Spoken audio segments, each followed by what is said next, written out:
Hey, welcome back to my channel. Penny Prepper here.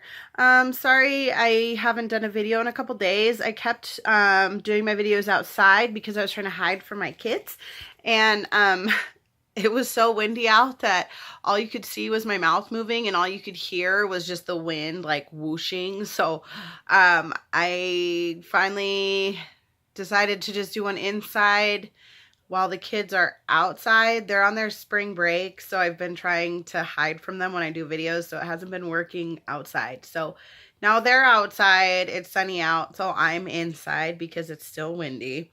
So what I wanted to talk about today is actually food and some prepping ideas for, inexpensive ways to build your stock up and your base items. And to just save a little bit of money in general. So,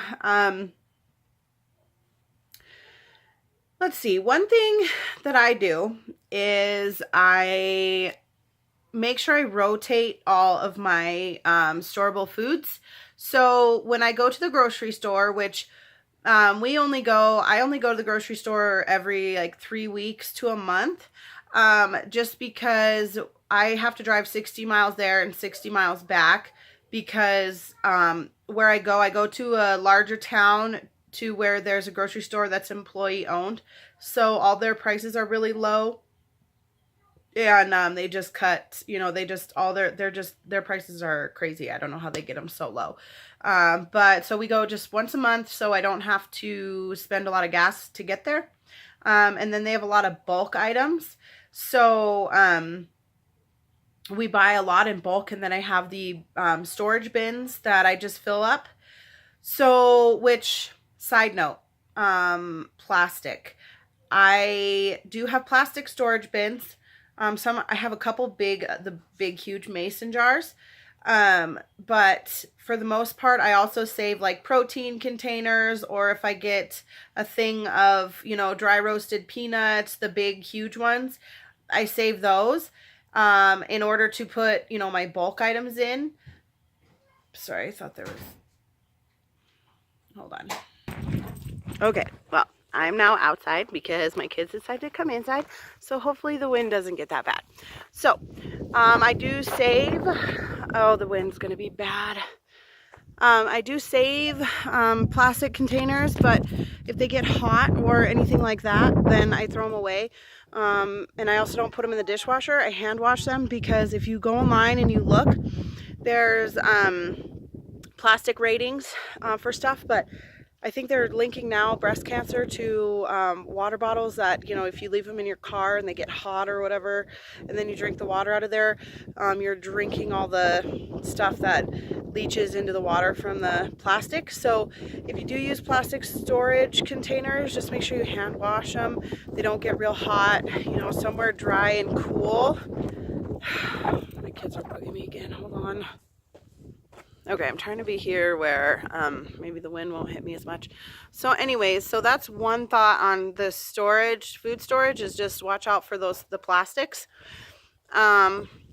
And another thought is how I do it is I pick one item, because if you're on a budget, it's really hard to just go out and just buy, everything at once, so that you can have your food storage at a level where it makes you feel more comfortable if in case something were to happen. So what I do is I get one item at a time. I pick one item, let's say peanut butter.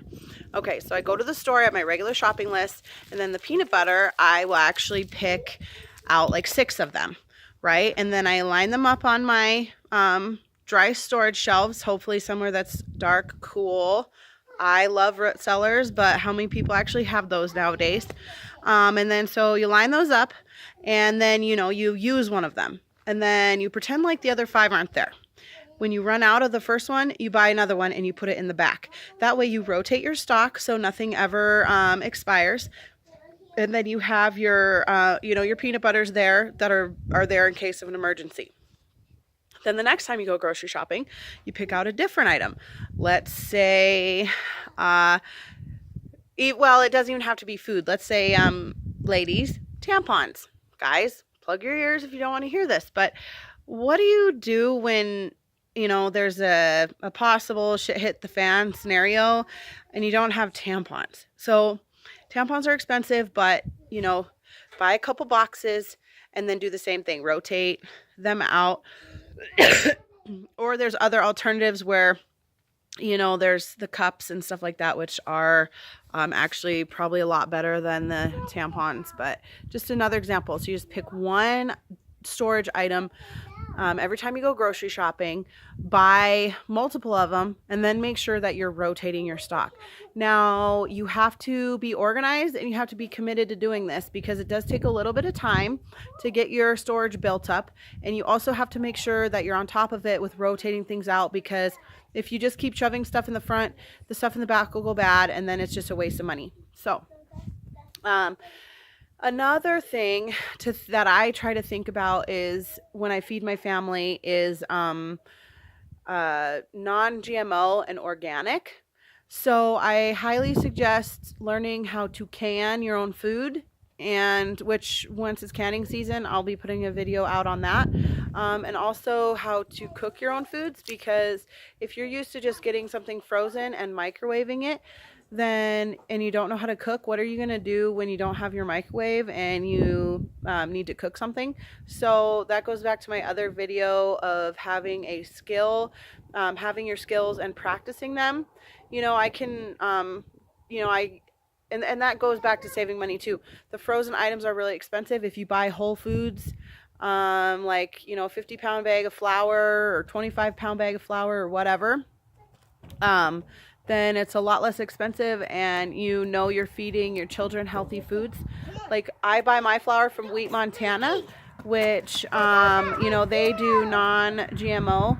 And so I just buy their flour, and then, if I feel like it, I can make some bread or some biscuits or whatever with ingredients that I know what's in my bread, and I don't have to worry about all those chemicals and stuff. So that's another thought. I spent a lot of time, hours and hours in the grocery store looking at foods and comparing labels. So the certain things that my kids like that I buy, I do make sure I check what's in them, and then that way I can buy those staples and I know what I go to, what I need every time. So, and then like I said, gardening, knowing how to cook, and then it goes back to hunting too. So we live out here where I can just go walking back that way, and I can get into a block of national forest that I can hunt in. So we go hunting, but we don't buy a lot of the expensive equipment, and we don't have to drive very far, so that cuts down cost. And then and I also got a turkey this year, so we had turkey for Christmas dinner. But if you go hunting, then I also have a KitchenAid, and which I did not spend full price for. I actually got it for about $50, so that was really awesome. I usually traded one of my iPhones for it because I decided to go back to Samsung, because China iPhones, whole nother story. But so then we process our meat, so I don't have to pay, because a lot of places don't even give you back your meat. You send your deer to be or your elk to be processed, and then you have to pay extra to get your meat back. So I learned how to process my own meat, and I have the KitchenAid, so we grind our own burger. And then I have a food saver, so I can save all of, I can just freeze it, food saver it and freeze it. And that saves a lot of money, because then you don't have to buy meat. Hunting season ended in November, and it's April, and we still have deer meat in the freezer. We didn't get an elk this year, so bummer, but maybe next year. So that's another thing to think about. And also, hunting really is good for you. It's calming. It gets you exercise. You just, when you're outdoors, it's just great. And then where your meat's coming from. I can't wait till we get chickens, because I just hate going and buying meat from the store, because it's like, is this coming from all the way across the country? Just, I just don't trust it. I'd rather have local stuff. So if you can hunt, I suggest hunting, because that also gives you another whole skill set. You need to practice your shooting. You need to make sure you keep your rifle clean, you know, and then that goes to reloading and ammunition. We're actually going to my pop's house later, and we're going to melt down some lead and cast some bullets. So that's another way to save money, but that's a whole different deal. Maybe I'll do a video on that. But sorry, I'm kind of rambling. I have so many ideas and everything goes, you know, this idea goes to here and blah, blah, blah. But anyways, and when you are thinking about survival foods and just having a good storage of foods, you know, like I have 3 months of the actual survival food, but you know, this guy, Jamie Walden, I think he went to Puerto Rico after all of their problems that they had down there. And, you know, that water, the ocean water washed out everybody, you know, so they didn't have any clean water. So he said that their actual storable survival food actually became very difficult because even finding water to just boil to make that was very difficult. So that's another thing that you have to think about is, you know, do you have some clean water, and do you actually know how to cook your food? I go back to skills and cooking all the time, because how are you going to survive if you don't know how to cook anything? You're just going to you're not going to be happy. You need to know how to cook. It's a good skill set to have. Once again, the most important thing in your preps is skills and practicing them and having that knowledge and knowing what to do with the skills that you have and knowing how to actually do things. So I hope I covered everything I wanted to cover today as far as food goes. I think so. We went over hunting and all that. So yeah, but thanks for watching my channel. Penny Prepper here, and I'll be back with some more tips later.